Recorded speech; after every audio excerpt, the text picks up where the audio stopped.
igama usicelo ngingakwaNdwane bakithi ke emsakazweni wakho nje siyangana nje manje uyazi masike singena nje sizothi embusweni wofakazi nomkhulumlaba bakithi ke la suke sikhona kufakazo sesizakele ngathi nongasizakale usazosizakala nje ngibingelele ngithi sanibonani ematubatuba sanibonani kwaNongoma sanibonani kwaHlabisa yabona nje ndawo zonke lapha khona Olundi ngithi nje sanibonani eMpangeni sanibonani eMelmont la ngizalwa khona ngqo eDubeni le kwaMabhungu kwadluhlake la ngiqhamuka khona bakithi ngibingelele bakithi eNkandla sibingelela yabona abalaleli Friday Newcastle abantu enquthu abantu nje siyababingelela eShowe ndawo zonke lapha khona umsakazo yabona ke naphesha kwelwandle thina silalelwe Alothu uhlelo ke vele kuyaliphoqa alilalele ngoba sikhuluma ukuthi vele ama client into esinayo phesha kwezilwandle umkhulu umlaba asibingelela abantu ngasemakhaya kade sihamba kusile usuku lonke namhlanje ukhuluma nje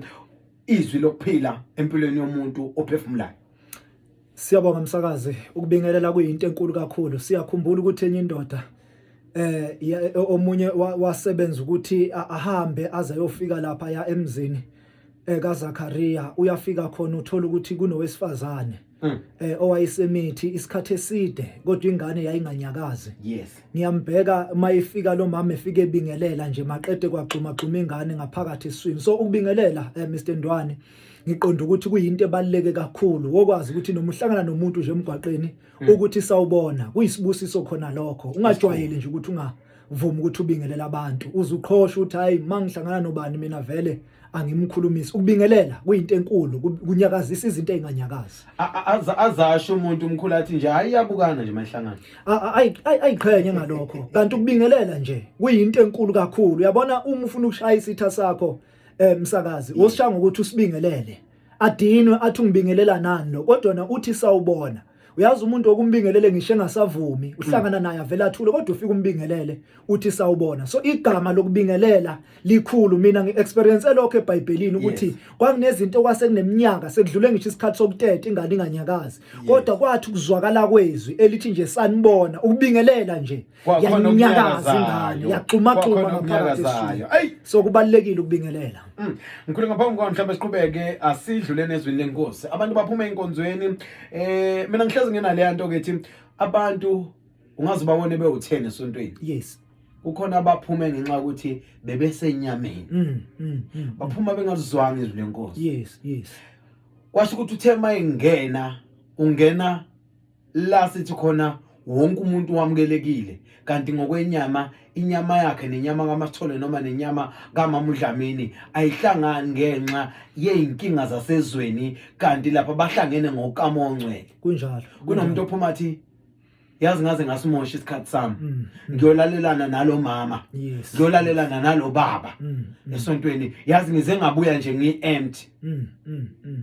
Siyothi lolu suku ubusuyijetshe ligoqiwe ungalizwanga izwi lenkosi. Msakazi ngiyalibonga kakhulu ithuba elinjengalelo.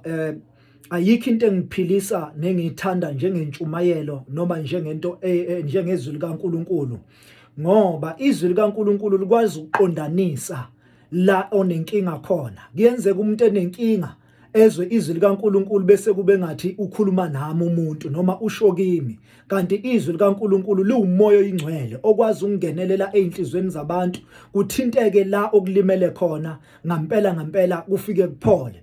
So izwi engithanda ukuthi sikhulume ngalo nje kafushane noma singasayili lapha eBhayibhelini ngenxa yesikhathi kodwa sizolikhuluma nje. Izwi engithanda ukuthi sikhulume ngalo kafishane ukuthi uma uJesu esezowela msakazi wami eye ngaphesheya unesixuku sakhe la oduze kolwandle onqenqemeni lolwandle uthi njengamanje utshela isixuku sakhe uthi hey asweleni siye ngaphesheya and uyakhuluma uthi leave the crowd behind.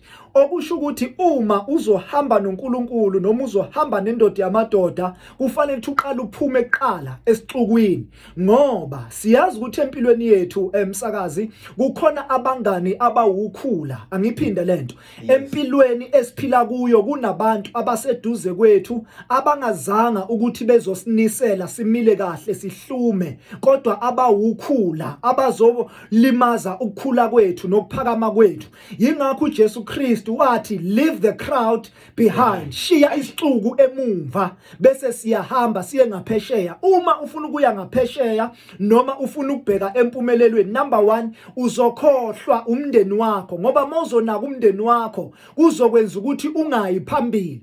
Uzokhohlwa ngabangani bakho, uzokhohlwa ngabantu abaseduze kwakho ukuze uzokwazi ukuthi uye ngaphesheya. Uthi uJesu leave the crowd behind, okusho ukuthi sishiye isixuku bese siyahamba siye ngaphesheya. Kodwa ela engifuna ukusho Mr Ndwana ukuthi uma sebesephakathi emkhunjini yayikhona yonke eminye imikhumbi yayikhona phakathi olwandle, but umkhumbi owawunoNkulunkulu, owawunoJesu, owawunamandla, owawunendoda yamadoda, kwaba yiwona umkhumbi wavukelwa izivunguvungu olwandle. Ngifuna ukuveza lento, azizukuvuka inkinga kumuntu oyihlalele nje otshwaleni, kumuntu nje ozenzela izinto zakhe, kodwa inkinga zizovuka kuwe ovuka ekseni uayini ijoyini yakho uthi ubheke enkonzweni uthi uyothandaza. Zizokumela inkinga, zizovuka inkinga, uyozubuza ukuthi kungani lokhu kwehlele mina, ngoba kufanele kube njengakuJobe uzuthi kodwa lo nkulunkulu ukhona, azathi unkosikazi mthuko ngenani usalusufa, kanti uNkulunkulu ufuna ukukhombisa amandla akhe. Uma uNkulunkulu ezokhombisa amandla akhe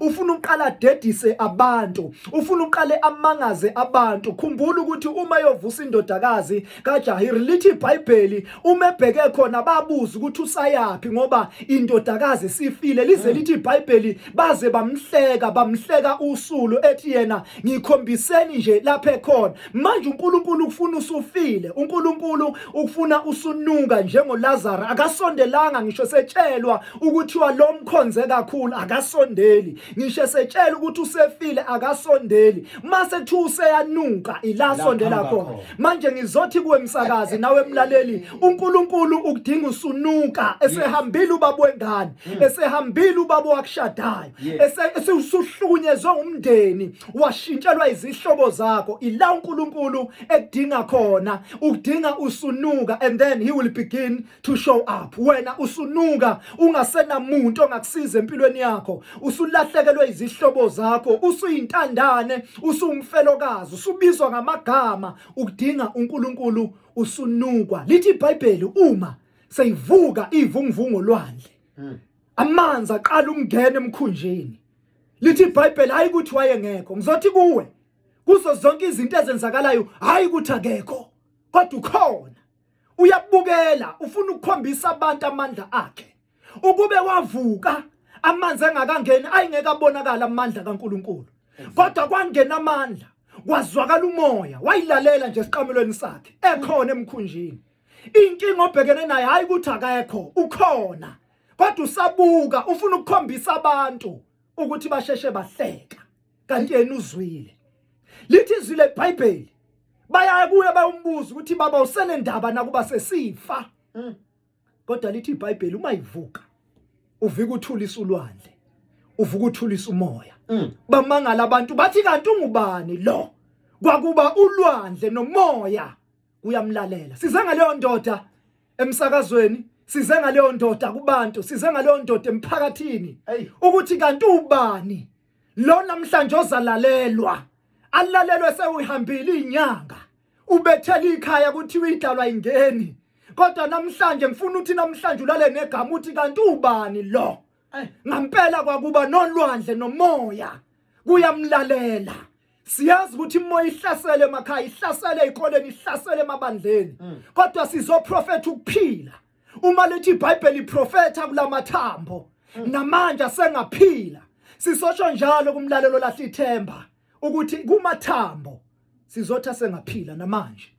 Ulwandle lwamlalela. Naleso simo sisengakwazi ukumlalela. Isimo futhi sizomlalela. Nokungalunga ekhaya uzomlalela.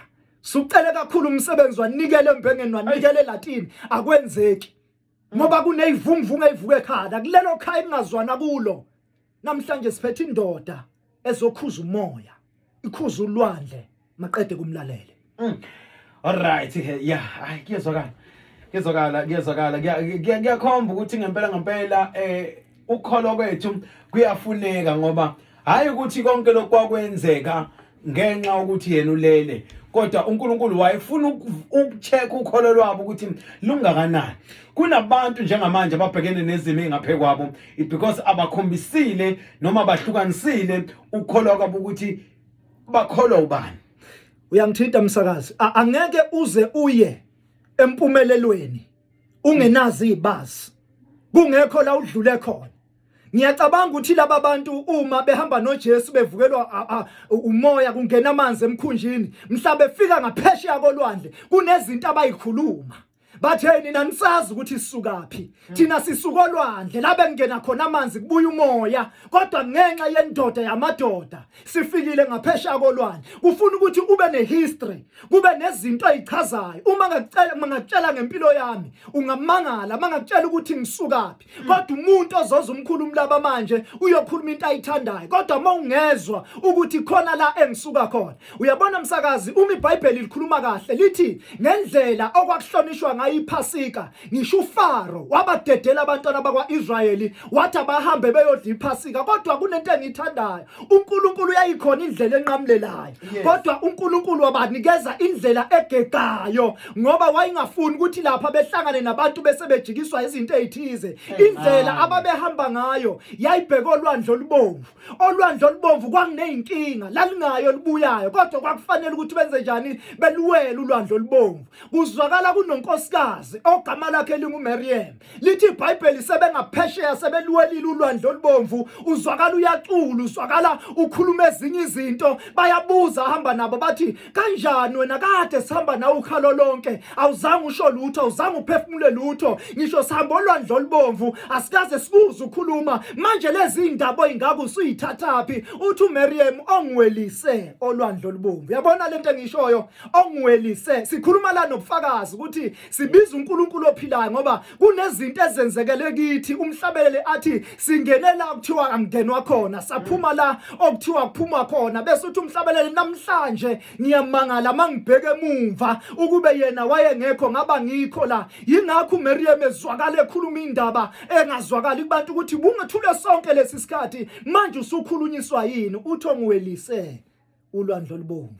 Ifuna umuntu ozosho njalo namhlanje ukuthi okuwelise wakusiza engozini yemoto ophume kuyona, wakusiza kunomthakatho omubi ekhaya namhlanje uyaphila, wakusiza izitha zingakufuni, wakusiza ubizwe enduneni, wakusiza kunesibhamu bethu uzodutshulwa, kodwa still uyaphila. Ongiwelise ngiyambonga. Nami ngizosho njalo, ngiyambonga. Ngilapha nje ngiyambonga owangiwelisa olwandle olubomvu. Fuze ngaba ngikho la abenza njengama bekho abaprofeti, abantu abasizwa ngabantu bahlaselwa ngabantu bebulawe, kodwa mina ngiwelisiwe olwandle olubomvu. Sina lenkonzo ngokuba sahawukela. Ayi Nkosi yami.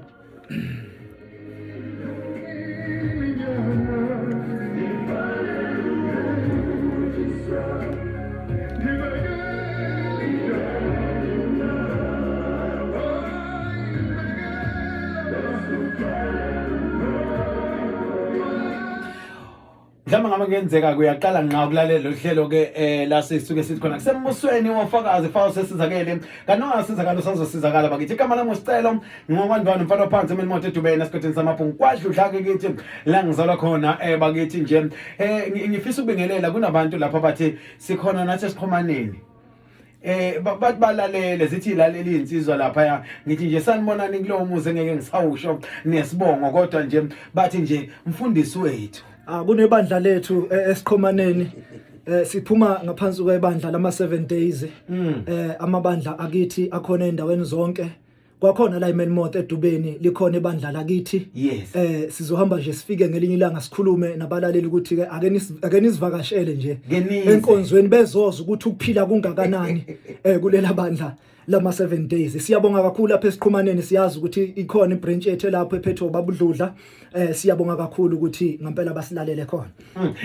Nanokuthi nje siphinde sibingelele ku Archbishop Archbishop wethu Wethu. uMr EP Makhoba sibingelele futhi kuBishop wethu uMr uZulu Ndaba olapha ezethu, kwaNongoma abanongoma. sibingelele futhi nakumongameli wethu Mr DM Dludla siyabathanda kakhulu abaholi bethu siyathemba uNkulunkulu uzosigcinela bona silapha nje sikhuluma kanje kungenxa yabo zimfundiso zabo futhi imkhuleko yabo siyafisa ukuthi uNkulunkulu asigcinele bona msakazi.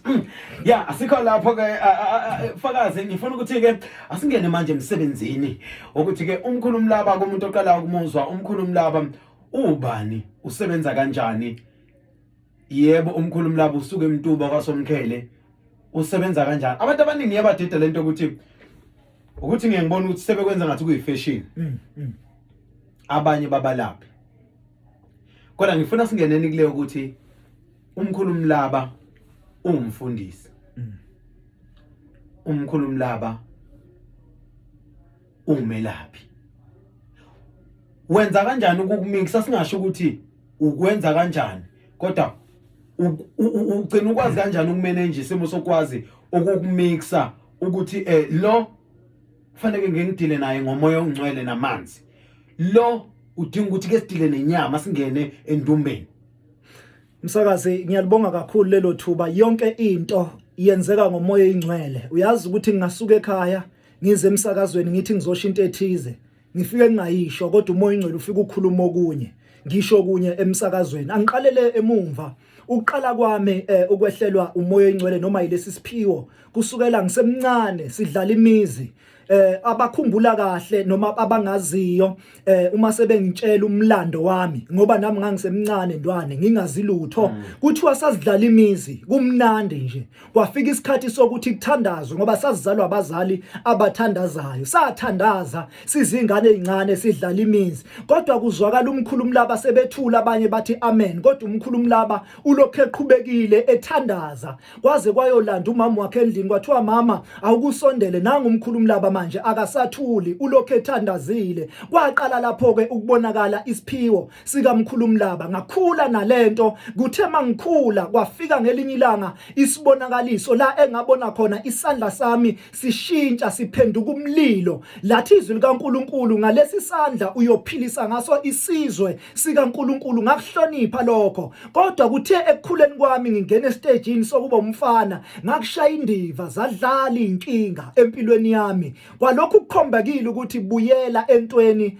owawuphiwe yona bayakhumbula abantu abaningi ikakhulukazi endaweni yasemtubatuba la engivela khona ukuthi umkhulumlaba kunesikhathi lapha alahleka khona ngikhumbula msakazi mangibuya la sengilahlekile ngithi ngiyangena lapha ya esitolo sase Power Spa kwabaleka abantu bengena ngaphansi kwamashalofu bethi isipokwe lesi lo muntu usukaphi ngoba abantu abaningi akwayiwa kube ekhaya kuyohlolwa kuzwakala ukuthi umkhulumlaba ukuphi babekhomba ukuthi lo muntu ubulewe lo muntu uthunjiwe lo muntu akekho bamgencile kanti ngamandla kaNkuluNkulu ngihleli lapha engangihleli khona ngilindile kwaze kwaphela insuku ezisikhombisa ngabuya phakathi kwekhaya yaqala ke imisebenzi kaNkuluNkulu so lento engikhuluma ngayo ngine history nayo nginezibazi zayo ukuthi ngisuke phi ngafika phi sibahlalile o10 days ahlala o14 days kumakhaza entabeni singabuyi sikhuluma noNkuluNkulu yingakho ngingathanda ukuthi umuntu ehambe edlala ngalento kamoya ingcwele ngoba akayi understand ukuthi sithole ngaluphi uhlobo and lento futhi inzima kangakanani yethu umkhulumlaba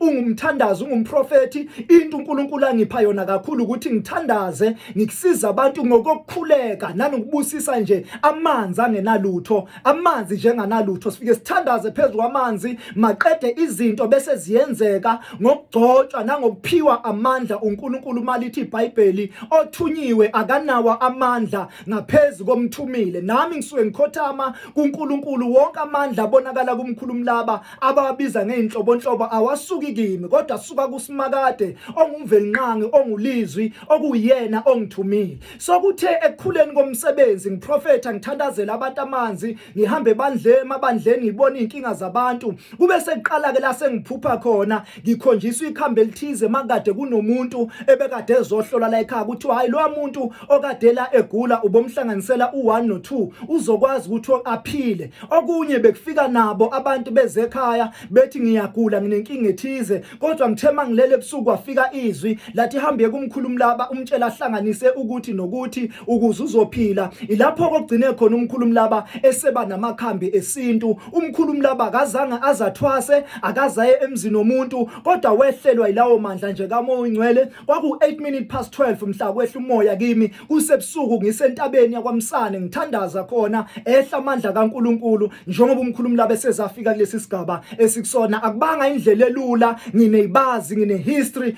ukuthi ngidlulephi. Imini indlela yami ifana neyomnenke ekhombayo ukuthi ngihambela ngadlula la ngawala ngaze ngafika la. Akumnandi kodwa impilo iba nzima kodwa ngokumethemba uNkulunkulu ngithi mina konke kuyamlalela nomoya uyamlalela. Ay yeah, alright ke igama lami usicela ngawandwana mfana phansi nje Melmoth. Yabona ke lokungihleza ngigcikelela ukuthi mina ngwase Melmoth angifuni ukuthi ngelilanga bese kuthiwa hayi owangasekhaya ningakubangi lokho ngiyazazi ukuthi ngiqhamukaphi ngivelaphi nje mawungibona eMatuba bokwazi ukuthi ngisihambi inkosi yami ngisuke nje ngibhekene nendala lapha yakwafakazi. Yabona ke mkhulu asigwinya manje masibuya ngala ngifuna nje 20 to 10 minutes. Yes. Ngathi lolu uhlelo lokuthi noma singakhuluma ukuthi umuntu asizakala kodwa asimkhanyisele umuntu simvula amehlo. Ngifuna namhlanje ngisithinte lento ukuthi umuntu ukuthiwa kufanele udle igobongo. Yes. Ukuthi kuyenzeka kuthiwa dlana igobongo kanti akusikho. Kuyenzeka kuthiwa dlana igobongo kanti ngempela kufanele kulile. Ngoba abantu abaningi ubabona nje sinenyanga mbombulo lento iqale kulona igobongo. Umuntu kwathi hayi angihambe ngikhuphula ithunywa ngizodonsa izinto zami izokwenzeka kuze kube namhlanje. Yes. Akwenzeki. No sizongena. Asigwinya mathe uyabona ke lo ubaba wancoma ukuthi Adam kazi ukuphi na.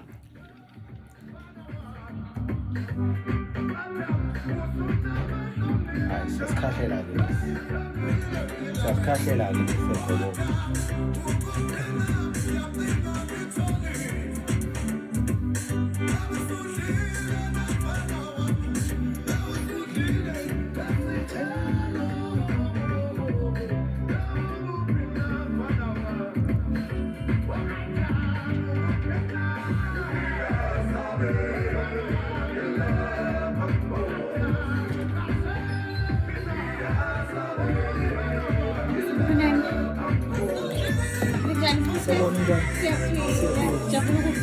Super. Mangiphuma la ngizokubona. Okay, alright, no. Okay. Alright.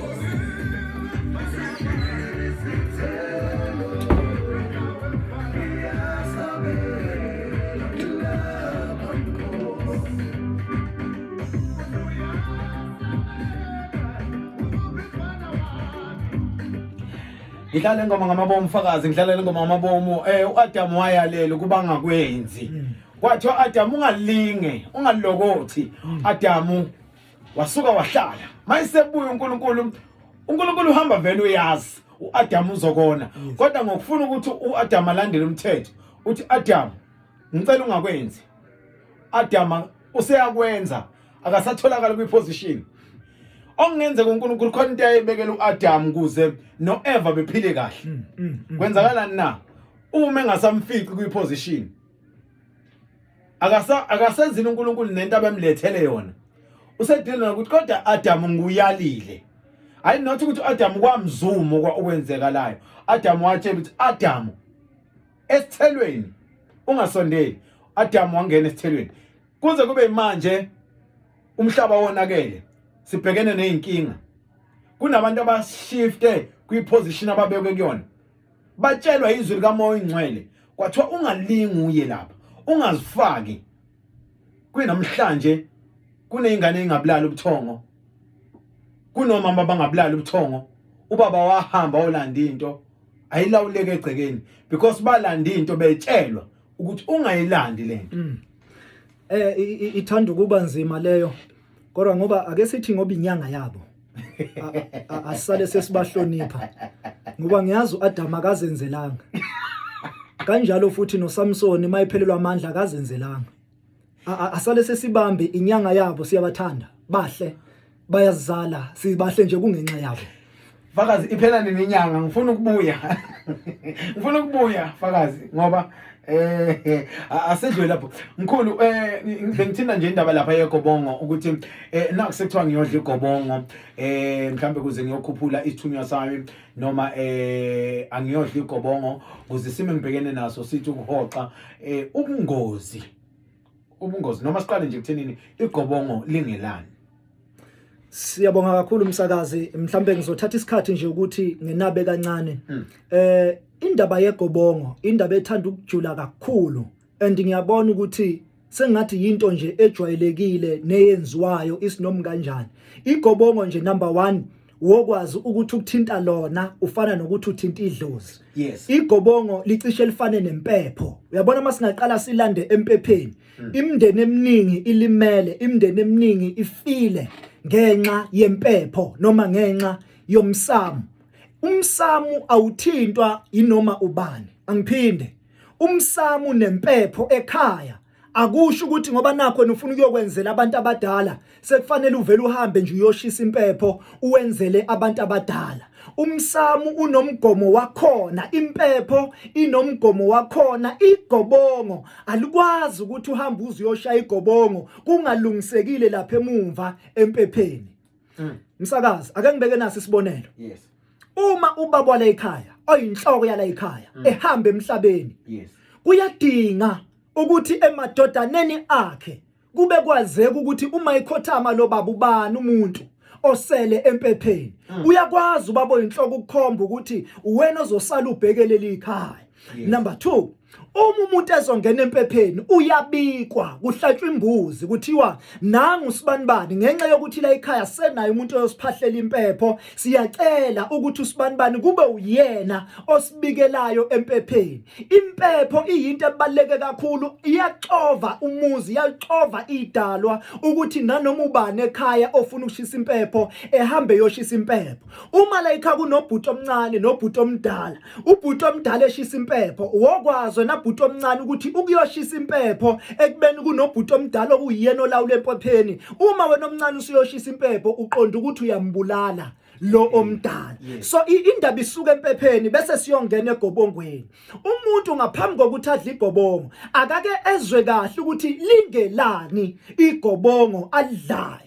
Miningi imimoya esingayibala, mandiki, amandawe, imlozi, imnono, inzunza, isithunywa, inkanyamba, ziningi izinto esingayibala eziyimoya eziqhamukayo ezifike isiza abantu.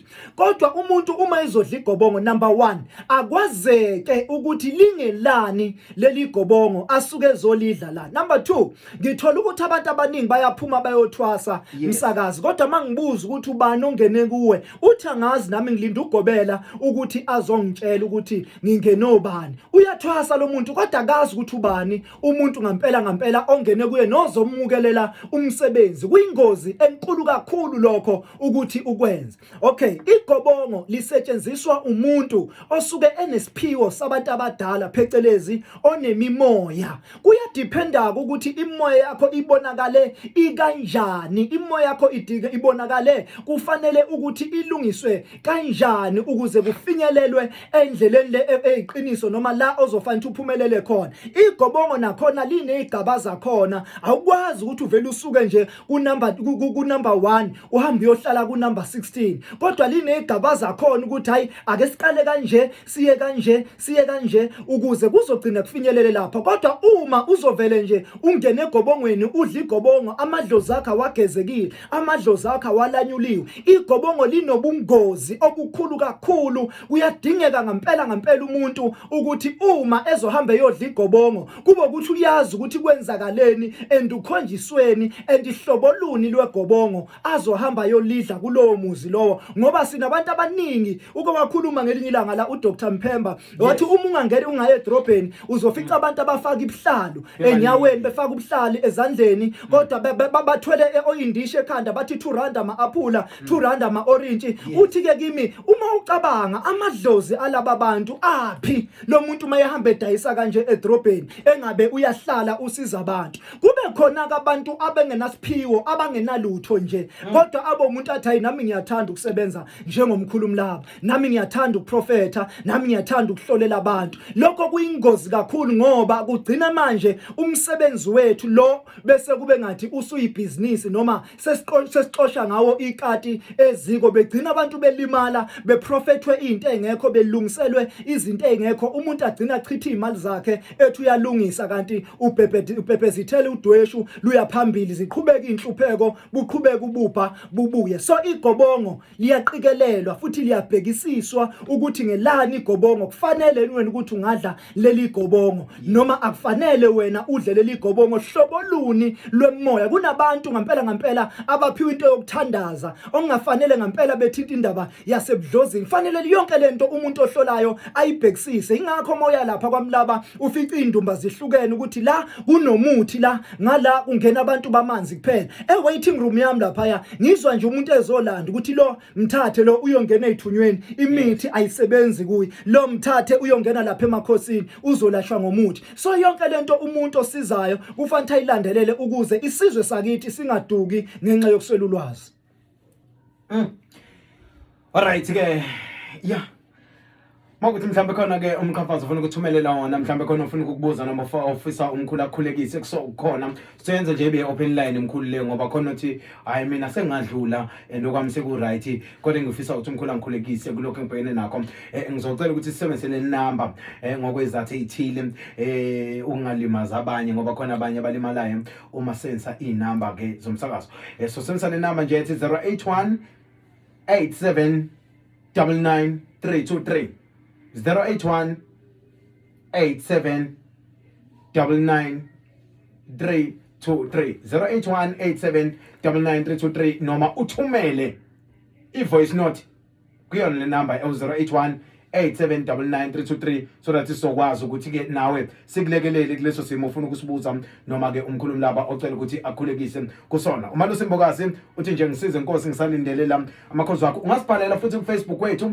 ungabhala nje uthi Fakazi MJ bazokubona futhi lapho mkhulu ulive nje ulive lapho mkhulu ngizokwazi ukuthi nimthole bakithi ngiyazi kabaningi bazodideka umkhulu mangibambe inamba zabo ngisho ngamagama ngoba ezinye ziyabhala lelihlobo lefoni engiliphathayo ngiyaxolisela nje ugcina ngilichaza emoyeni asibone ukuthi nango omunye la line wethu usebenza sabana yebo sabana njani siyaphila ngaphila sacela ukubuza mkhulu ukuthi ekhaya ake ngithi akulungi ukuthi nje kodwa abantu yabahamba washuba kwekhaya ingane ayithola umsebenzi yaphuma ekoleni ziyaphasa umatric code ukuthi siye phambili ukuthi umkhulu angisiza kanjani leyo nto leyo nalokho kwemoya ke kamagobongo hayi angazi sengwadleka ngakho Benkathele wadla kuphela yebo ngiyawazi mkhulu ukuthi nje nginemoya yes angifigobongo bese ngiyalisa ke kodwa ngingaboni lutho kusenzoba izobe izolo ngaphupha hamba nje endaweni athi ngibuyele emakhaya ngoba uhlala ngilayikhawini yes athi semakhaya ngizile-ke uhlala umhlophe kodwa uhamba nje kodwa umhlophe njengegqisi bese kuba ubomvu nokumhlophe-ke futhi nakhona sengufakile ngibe neqonsi-ke nje nasekhaya ngingafuni lutho ngingafuni umkhulu kodwa kukho ngingasho ukuthi khona engiphumelela khona kubantwana-ke ngoba phela abantwana bakhona baphasile umkho umsebenzi akho lutho mkhulu mkhulu mama siyabonga siyaluzwa udaba lwakho kodwa siyathemba futhi ukuthi uNkulunkulu uzowenza umehluko namanzi lawo ozowathola manje azowenza umehluko ngenxa yokuthi umsakazo sesuke wayilanda yonke indaba nenkinga abhekene nawo phakathi kwekhaya ngifisa ukuthi nje simkhulekise ngoba ziningi izinto evela isibonayo ukuthi abantu bafike beyigeje and uyabona kulo mama uma uya ekhaya lakhe ngalenhlupho ekhona lokhu babika nje ukuthi kunomdliwa kunesipokwe bephinde bebika ukuthi hayi amadlozi angaphandle uyalungisa kodwa kulungi yes imina kuphela ngizomtshela ukuthi inkinga yakhe ikuphi and uzoyilungisa maqeda ilunge uyazwa msana ufakazi sidinga la ufakazi yena uzobuletha la nalento ayithwaselayo yemimoya ngizomtshela ukuthi ibhajwa kuphi, ngizomtshela ukuthi kusala kuphi, kuye kuphi, and lento akusiyona into yamanje. Ngizomchazela ukuthi lento iqale kuphi, yafika kuphi njengoba isila njengamanje. So ngisho bengagidagida ndawonye bezama ukwenza abakenzi khona, akaqondani. Lutho akaqondani. Ngisho ngahamba ubani ehamba ubani, uyabona manje ngambuza ukuthi mhla yohlola kumuntu akamthethwa wathini, akusikho, akuhambi kahle. Kodwa ke lo mama lo ngizomchazela mina uma ephuma la, mangiphuma la emsakazweni, ngizocela mama ukuthi ngesikhathi esu7 o'clock ngizolithatha ucingo lwakho ke ngikhulume nawe nje wedwa ngitshele ukuthi lento iqale kuphi, yaya kuphi, ukuze uyilungise, ngoba ezinye izinto eza kulowo muzi zindala. Nawe ngeke uzuzenze lutho, uma uzolandela abantu bazothi yenzela ubani, wenzela ubani, uhlawulela ubani, wenzela ukuthi. Ngizokunikeza nje indlela enqamlela ukuthi thinta la mama, uthinte la, ubone ukuphila, ingane iphume ihambe ziyosebenza.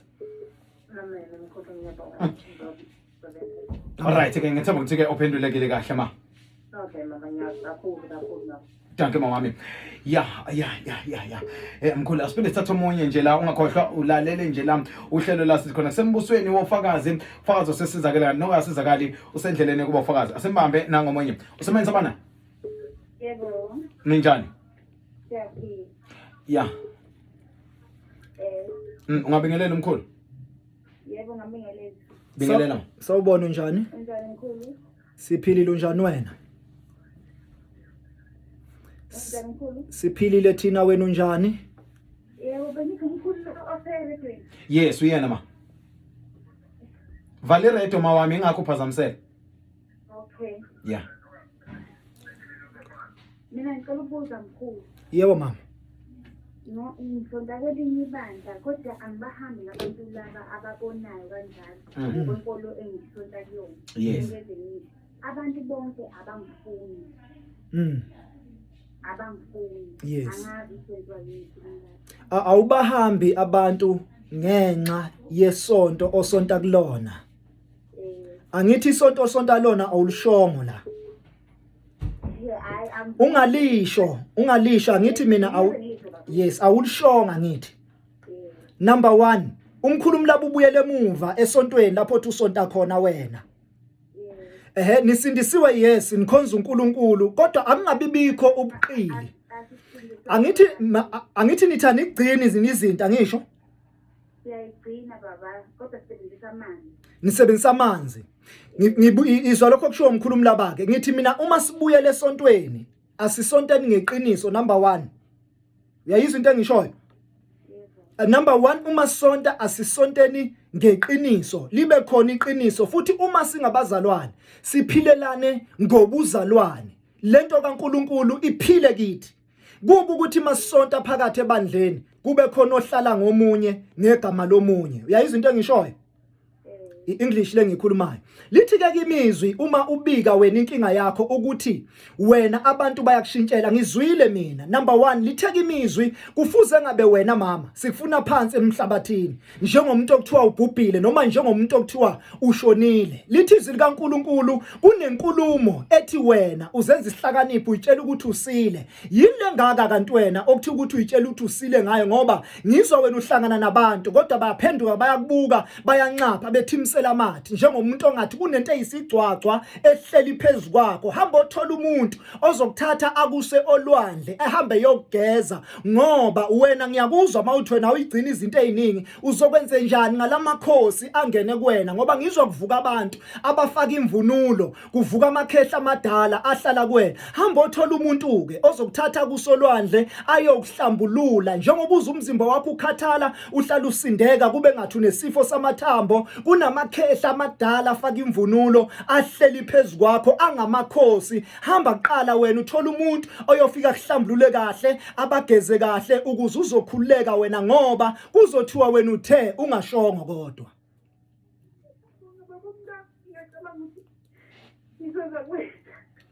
Mama sicela nje wehlisa umoya, uNkulunkulu uzokusiza. Izinto eziningi asiyikhulumile ngoba siyezwa ngendlela izinto ezenzeka ngakhona. uNkulunkulu nje sicela ukuthi akusize kakhulu, ubeka amanzi umkhulumi labo uzokhuleka uma siphuma la emsakazweni. Amen.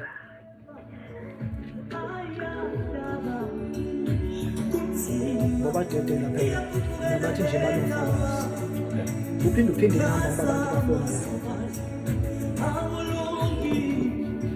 Ngenzela sehlisele sesehla.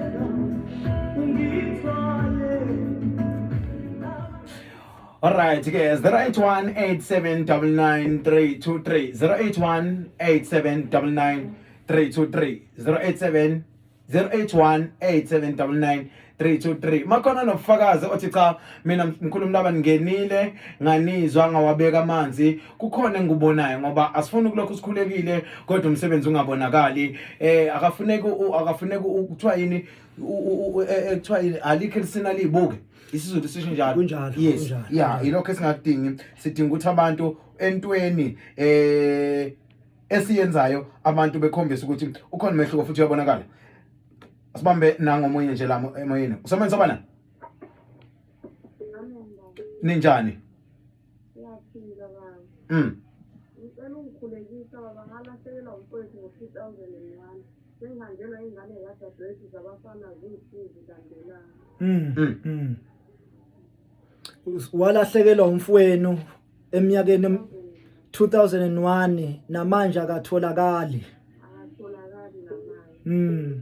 Manje sengihanjelwa ingane yakadadewethu zowusiza abafana. Ize yashayiswa imoto isathi bengivele yawa yavele yaphila. usekuchazile okuningi umsakazi wemama mhla kulahleka ubhuti wenu uma nihamba nicinga abanitshela umkhondo ukuthi ungaphi Basitshela ukuthi ungaphi bathi ena wathona bambulala bamgqile. kulungile mama sizokhuluma la mina ngizwe indawo yaseMandeni uma ikhuluma ngobhuti wakhe ngize indawo yaseMandeni la engizwe khona and sizoyikhuluma nje yonke lento silande nalo mama sesingekho emsakazweni mama lengane le ehambile yahamba ngengozi lutho mama umoya ingcwele uyangiphikisa mina kube ngathi ngangiqala phansi ngifune yona lengane ngoba lengane ayingenelanga engozini futhi lengane njengengane encwatshiwe kodwa futhi ibonakala iyaphila namanje labantu bala ekhaya becabanga kuvele kubuya imicabango yalengane kube ngathi bazoyibona kube ngathi ayidlulile kodwa idlulile mama uma ngithandaza mina yazi kuyahlupha uba semsakazweni uyazi mama ukuthi ngangithinta lo babe lo okuyena ovalele lengane eqhugwaneni ngoba lengane ivalele eqhugwaneni iyasebenza iyaphila kodwa manje incwatshiwe uma ngiyonqonqoze ethuneni la ngitholi lengane izobuya kabi la ikhaya ilethe inhlupheko iphinde ilethe ingozi la phakathi kwegceke kuzophambana umuntu ngekhanda Kunjalo impela baba.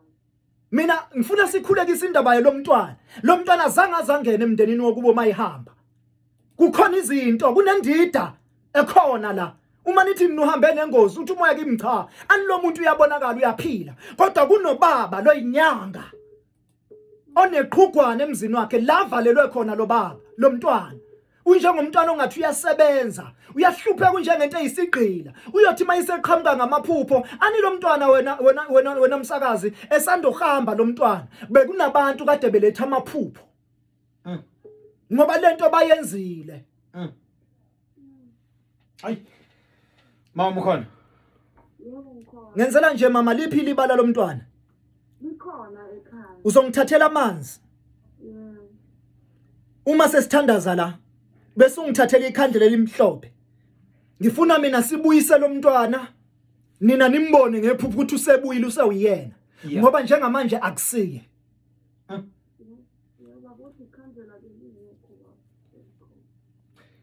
isikhathi sekhona ngicabanga ukuthi nje makuthi kuseduze tuck shop nje ungathumela bekuthathela ikhandlela kusheshe bebuye okay yeah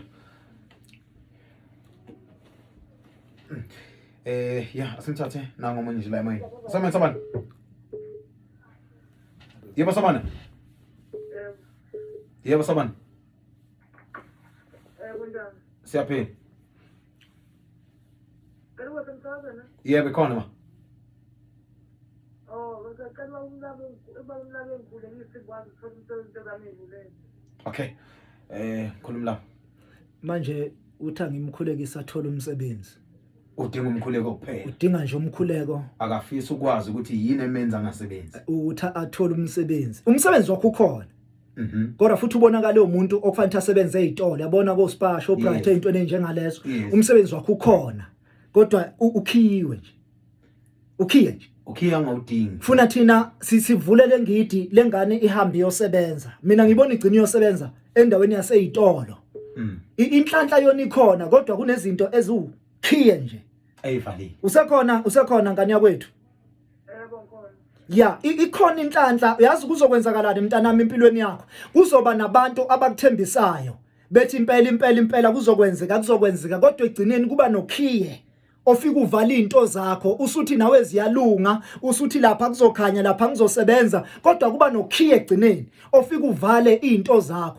lento ayimile kuphela endabeni yomsebenzi imile ngisho empilweni yakho uyazi ukuthi wena unyamambi kubantu uphila nabantu namhlanje kube kuhle kusasa abantu bekushintshela kube ngathi khonto yenzile ungenzanga lutho ngikubona mina ugcina uhlela wedwa endlini uchofane nefoni ugcina ulale ube umuntu onenhliziyo encane kube ngathi ungadinwa kukhona into okufanele isisuse phezukwakho njengomuntu engathi mina impilo yakho uzosabathe uyaphambili endwena uma ingalungiseki impilo yakho ngimbona lo msakazi egcina ethatha intambo noma edla amaphilisi ethi uyayibulala ethi impilo yakho uyibona ingayindawo kanti akazenzi kunomuntu wesifazane owenza ukuhlakanipha kulomuntu wesifazane njengomuntu ababebanga naye into eyindoda kwaba khona izinto ayithumela kabi kulengane ziyamlawula manje lo mntwana lezi izinto lento yangihlupha ngoba ngizwa kube ngathi ngangimthandazisa isinye sibeletho sakhe ngisikhulekise kakhulu egameni lomusa uma lo mntwana ezophuza lamanzi sowathandazisa namhlanje uzokutshela ukuthi khona into ezogcina iphume kuyena okuyiyona engathi isibulumbo kuye eyenza ukuthi into zakhe zibhidlike umkhwenyana uzoqhamuka amshiya aqhamuke amshiye usekhona sesi ngizile ngiyabona okay alright mkhulu ngicela sibambe nje abe ngogcina ulindeni mkhonazi ke lo ya usebenza bana mamkhwanazi sicela ukudlula kuwena yebo sambani cishe sadlula mamkhwanazi ngicela uvalele radio okay baba uvala nje umsakazo wakho yes ma usekhona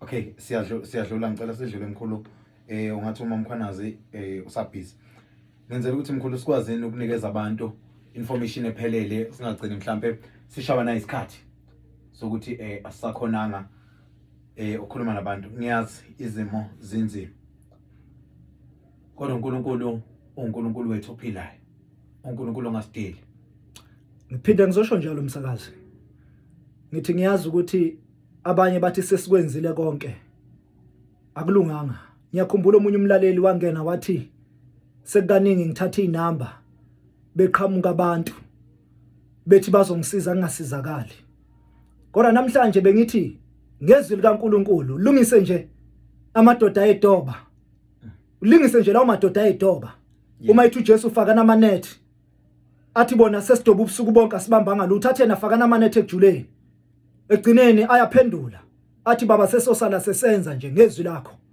mina ngicela ungithathele amanzi engizowathandazela namhlanje ngiyazi sukhulekiswe kakhulu kwangenzeka kodwa ngicela usalusuwathatha nje uthi sengiyenza nje ngezwi lakho lezi zinto ezikuleli ekhaya wena uyibuka kancane uthi ngeke lezi zinto zala ekhaya inqotshwe ngamanzi kodwa mina ngizothi na kuba zilikhuni kangakanani kodwa ngamanzi kuzokwenzeka ayi alright ke bakithi yabona ke ngibona ngathi isikhathi sami ke isona esingasavumi kodwa ke bekusemnandi nje kusenje ukhumbule ke uhlelo loluhlelo la suke sithi khona kusembusweni wofakazi uhlelo olungena njalo njengama Sundays la suke sithi khona impela abantu abaphile abantu abavuswe ezifweni abakuzo abantu abasuke njengakuLazaro eselele wavuswa nawe sizovusa impilo yakho esikade ilele mkhulu mhlawumbe ukusipha inamba nememezelo ezikhona njengoba siyazi ukuthi mhla ka4 kwaNkombose nanjani abantu abaphelele kusukela ekseni ngo8 kwazi kuyoshawa 6 ntambama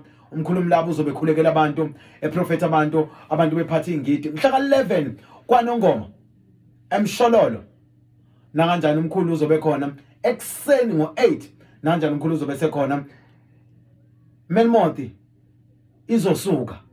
Melmoti izosuka kuzokwenzeka mkhulu angidedela ngaze kuthiwa sengiyabasongela ezwini engene ngalo la ngithe mina kanti ubani lo kwakuba umoya nolwandle kuyamlalela yes uyabona ngomhla ka4 lapha kwaNkombosi eMtubatuba abantu ngithe abaphathe okhiye abanezingidi zakhona ngisho ngabe kuthiwa ikhala kini laboshwa ngo1990 laboshwa ngo1960 bani kodwa ngalela la ngasiyobe sivula amadlozi aboshwa phatha ama CV akho siyotho kungenzeki kubantu kuye kuyenzeka phatha ama ID phatha incwadi uphathe la kuvaleke khona imali zonke izinto phatha amanzi uphatha iskipa somuntu ogulayo nawe ufuna ukukhulekiswa imoya epoliyani yobe ikhulumela yona izizwe zobe ziqhelela zona akukho siyobe sikuphethe kodwa siyobe siphethe izwi likaNkuluNkulu inkonzi yangena ngo8 ekseni khulumla biyobe khona abantu abafuna ukubhalisa i1-on-1 bengaqala bebhalise befona ukuthi cha thina noma siye enkonzweni kodwa siyadinga ukuthi sibonane nomkhulu siyafisa ukuthi umkhulu asihlolele siyafisa ukuthi umkhulu asibhekele izinto zethu ayobe khona ama product makhandlela yobe khona insipho zobe zikhona osawoti laba bayizinto leziwe bekhona amafutha othandwa abantu imbiza kaMkhulumlaba namanzi kaMkhulumlaba bathi abantu badinga nje amanzi kaMkhulumlaba ayobe khona khandlela yobungena ngale eminyango linamafutha ligcotshwe ngamafutha kaMkhulumlaba lu20 ekuba ikhandlela lesibusiso ozobungena ngalo eminyango lapha ya ehall kwaNkombose ngomhla ka4 ngo8 ekseni uyafona ubhalise ukuthi yeza uza nobani ukuze sizohlela sihloniphe nemithetho kahulumeni mkhulu mhlambe ke ukusipha inamba khona umuntu obengibhalela la mkhulu ngithetha ngithi ngifuna ukufunda naye message yakhe uthi nje lo ngeke ngize ngimusha igama uthi mkhulu ngicela ukubuzela umama wami uthwasile wakhishwa uthi nje ngathi bangiphazamisa labantu wakhishwa uthi kwalahleka inyongo kwalahleka ishoba akaphuphi akaboni lutho angakwazi nomkhulumlaba ukumsiza impela engasizakala njoba babethatha ishoba bathatha inyongo kufanele ukuthi ubudlozi bakhe namandla akhe bawathathile sekufuneka ubuchwepheshe ukuthi kubuye izinto zakhe kubuyela amandla akhe engasizakala okay bengithi ngifuna nje ukudlulisa nje kulaba laphi abatshontsha ithunya zabantu zizolandwa mina angazi ukuthi into zemuntu uma usuyithatha uyazi ukuthi umsakazi emathwaseni akhona yes landelela uma uphuma uyothwasa emzini nomuntu landelela anginalo ithwasa ekuthiwa lihleli umphuphe nje emathwaseni awu36 esaphuma kwamlaba anginalo ithwasa elumphuphe ngoba umuntu othwasayo ufana aphuma kwazi ukuhlolela umuntu nokubona inkinga zomuntu kodwa siyabona ukuthi ngathi kuyadlalwa kakhulu angazi umuntu mayisevala umuntu ukuthi usuke enze njani uyazi ukuthi njengoba nginamathwasa angaka nje aphume kimi ngiyajabula ngoba konke la khona kade ngikukhombisa ifoni engiphathayo imalini imsebenzi yabantu ukusiza umuntu ungabheki inzuzo kodwa ubheka ukuthi aphumelele uma umuntu esephumelele bese yabonga mkhulu asikoqene ukuze sikwazi ukuthi ke sikhuleke ngenxa yesikhathi sethu okuyisona ke singasavumi sikhulekele mhlawumbe umuntu osewathelile amanzi akhe ophethe isibani sakhe afake nje isandla sakhe sakwa right mkhulu usakhipha inamba abelindele ukuthi mkhulu abe mkhulekisa ngiphinde ngicele kule number 081 sisebenzisa ngama Sundays kuphela ohlelweni maliphela nje uhlelo nani niyama ukufonela kuyona nizosebenzisa inamba lezi ezokhishwa manje 063 702 10 26 063 702 1026 yatholakala WhatsApp futhi inamba yakwa Vodacom ubeke kuyo isicelo sakho sikwazi ukukhulekisa uphinde WhatsApp ubeke inkinga yakho khona inamba yesibili 076 492 013 igcina ngo0 076 492 111 0 page ka Facebook uthi Mkhulumlaba kuyaphilwa bese uthi kuyi channel yakwa YouTube na ku Instagram uthi nje Mkhulumlaba ubona imisebenzi yakhe landelela kwimpunga yesintu ukhona uMkhulumlaba Gagasi FM ukhona uMkhulumlaba uyayibona imisebenzi yakhe yonke ngicela abantu befake izandla zabo phakathi emanzini sesiyakhuleka ungalenzi iphutha lokuthi ngikhulekisa amanzi akho umile ngeenyawo ngicela ukuthi uguqe bese ufaka isandla sakho baba wethu namandla uNkulunkulu sesiyabusisa moya ingcwele kaThixo busisa nanka amanzi sicela beyichibe linamandla kulapheke zonke izifo bephila abantwana bakho amanzi simema inkazimulo yakho, simema amandla akho, sicela konke kwenzeke ngomusa wakho ingcwele manje naphakade. Amen. Amen. Yasibonga isikhathi sakho ke mkhulumi laba usosike sona. Igama lami usicela ngwantwana mfana phansi emalimoto edubeni esigodini sapho. Umfana wakadludla ke lo bakithi omude nje uholokosho lapha yangelulekile ke ngisho ngabuza nje khona ke umholi wami ke ozongena la ngiyazi naye uyazi ke ngobude ke akangifici na kancane bakithi. First of all usicela kanjani ke uzomthola. Ngikhulume ngathi ngiqala ukulandela umuntu emva kwami. Ngisale kahle. Yadala, imali